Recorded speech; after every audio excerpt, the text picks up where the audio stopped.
Como lo auguraba todo pronóstico sensato, el hecho que impactó al país durante el verano, que no venía siendo la luz, va cediendo terreno y con una potencia que de a poco será indetenible, domina el escenario electoral. Empieza a dominar.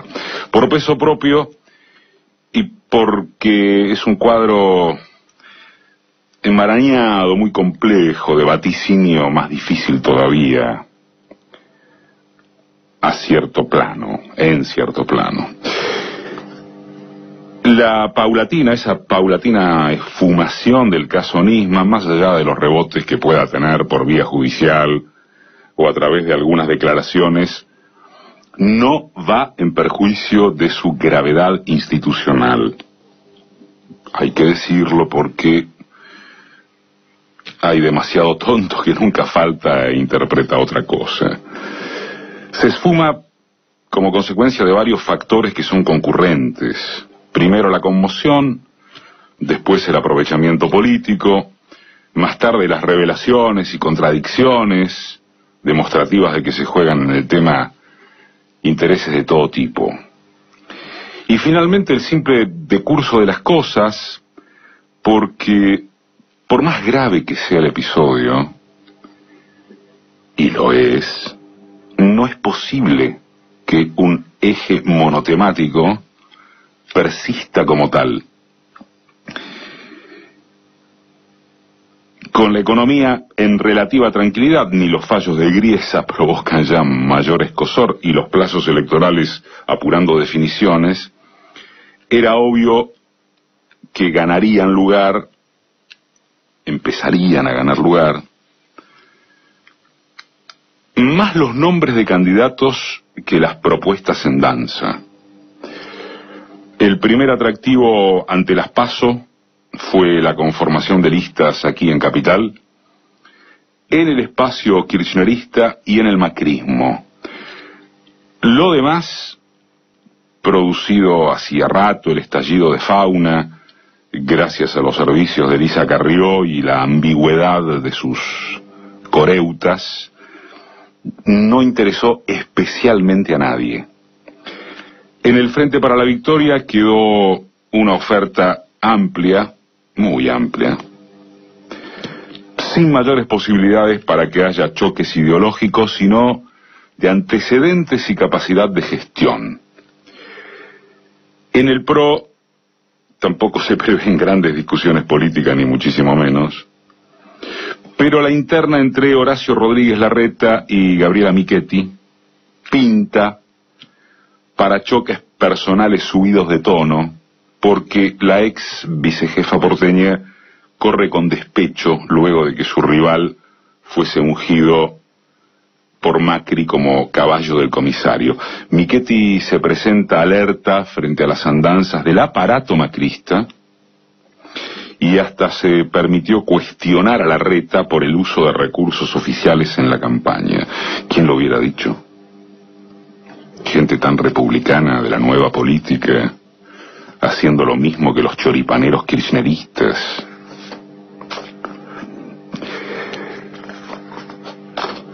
Aunque acerca de las grandes definiciones todo esté todavía entre las gateras y los primeros metros, es muy probable que la descripción anterior quede invertida. Sin prisa, sin pausa, a nivel nacional, la escena asoma, no polarizada, pero sí tendiente a consolidarse entre quien vaya a ser el candidato del Frente para la Victoria y Mauricio Macri. Salvo para los medios que lo entronizaron y que aún le reservan gran despliegue, más algunas encuestas, Massa parece en caída, libre.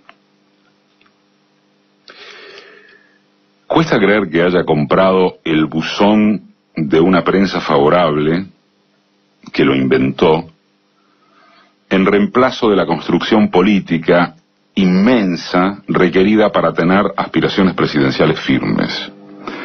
Sea por eso, porque no supo o no pudo traccionar a punteros y caudillos del PJ disconformes con Casa Rosada, si es que con eso bastara, porque su actuación parlamentaria fue lamentable, es una forma de decir, porque brilló por su ausencia en el Congreso.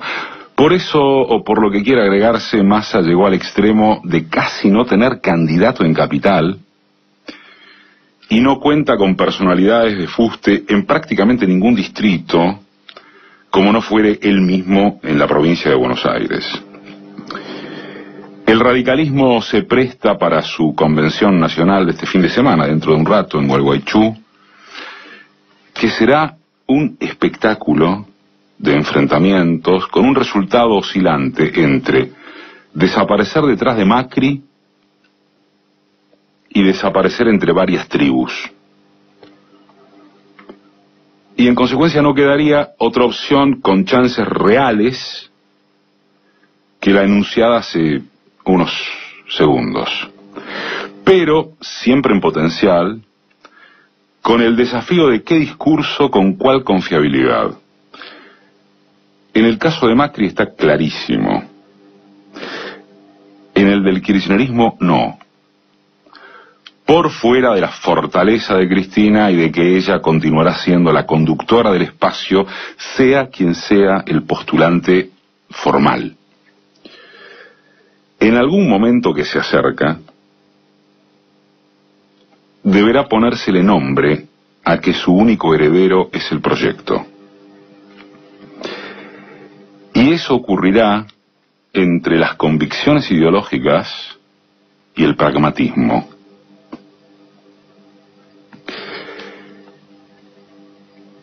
Esta semana se cumplieron 7 años de la resolución 125 que desató la acción destituyente más robusta desde el surgimiento del kirchnerismo. Es un aniversario que invita a por lo menos 2 consideraciones de estricta actualidad. Una es económica y la otra política, para usar el convencionalismo ese que separa a 2 esferas inseparables. Respecto de la primera, el colega David Cufré, en página de anteayer, escribió una breve, contundente columna en la que empieza refiriendo las declaraciones del presidente de la Federación Agraria, que acaba de renovar su reclamo para que el Estado implemente retenciones segmentadas protectoras de los pequeños productores. Hay que diferenciar entre los grandes pools de siembra y los chacareros. Eso dijo Omar Príncipe, que es el actual presidente de la Federación Agraria. Se recuerda que la Federación Agraria fue la fuerza de choque de la sociedad rural contra el gobierno cuando éste pulseó contra una de las facciones más poderosas del establishment.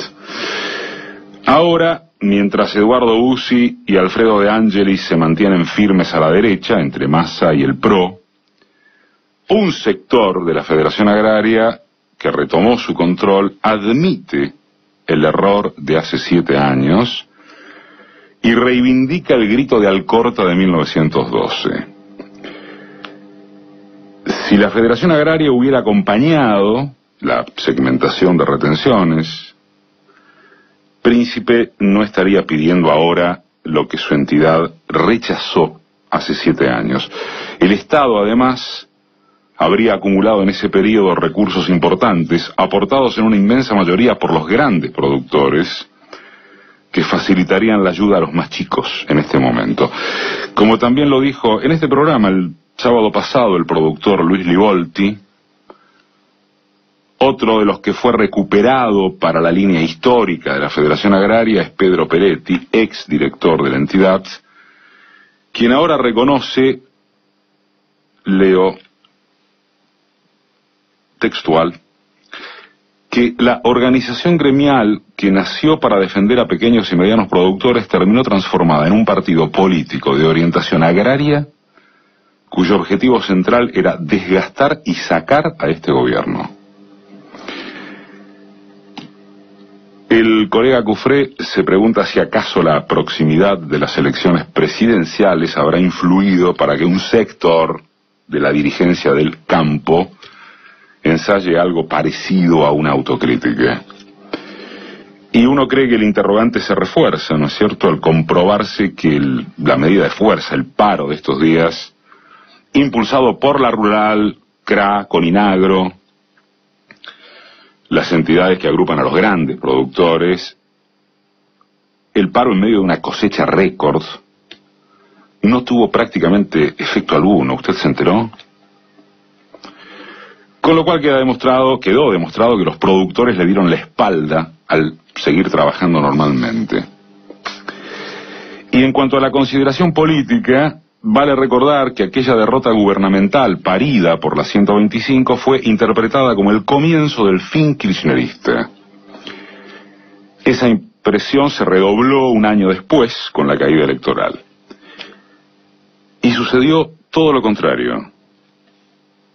Francisco de Narváez había emergido de esos comicios como una suerte de cuco imparable contra las pretensiones oficialistas y terminó siendo un blef que ni siquiera apareció por su banca, cual anticipo de en qué devino el huracán Sergio Massa previsto en 2013. Al margen de nombres propios, si eso es posible, lo cierto es que aquel vigor de gauchocracia y gorilismo clasemediero urbano acabó como helado al sol, al revelarse que solo los vectorizaba el apetito insaciable por sus ingresos y el odio visceral contra el kirchnerismo. Ya sabemos, el huracán fue Cristina 2011, tras que el gobierno mostrara un ímpetu de reacción enorme mediante medidas y gestos cuyo significado fue siempre la profundización del modelo, jamás su retroceso. Lo más probable es que esa situación habría de repetirse hoy si viviera Kirchner o Cristina pudiera ser candidata. Lo contrafáctico de este argumento no anula su validez, nos parece, porque lo ratificado es que hay un piso de apoyo popular mucho más grande como piso que el de cualquier fuerza o candidato opositor, gracias a las conquistas de estos 12 años. La amenaza de que eso pueda interrumpirse está antes en el arco de conservadores que asoman como postulantes del Frente para la Victoria, que en el esperpento de una oposición que expone a ricachones menemistas, figuritas mediáticas sin proyección nacional, militantes del denuncismo y un partido histórico tan roto como doblado, que dentro de un rato no podrá ofertar algún candidato a presidente capaz de evitar papelones, y ya convertido, más allá de la convención de hoy y mañana, o mañana a la madrugada, ya convertido en una liga desperdigada de referentes pueblerinos y provinciales, colgados del mejor postor de la derecha peronista o a secas. Es este último conjunto de personajes sueltos, aunado a la prédica de los medios opositores y algunas porciones del establishment, lo que pone en riesgo la fortaleza kirchnerista.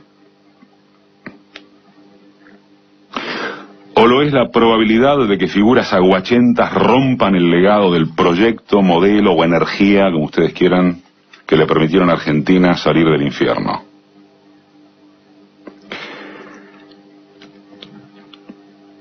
Por muy personalista que retumbe, pero también por constatación del valor indelegable de los liderazgos, Cristina tiene la palabra.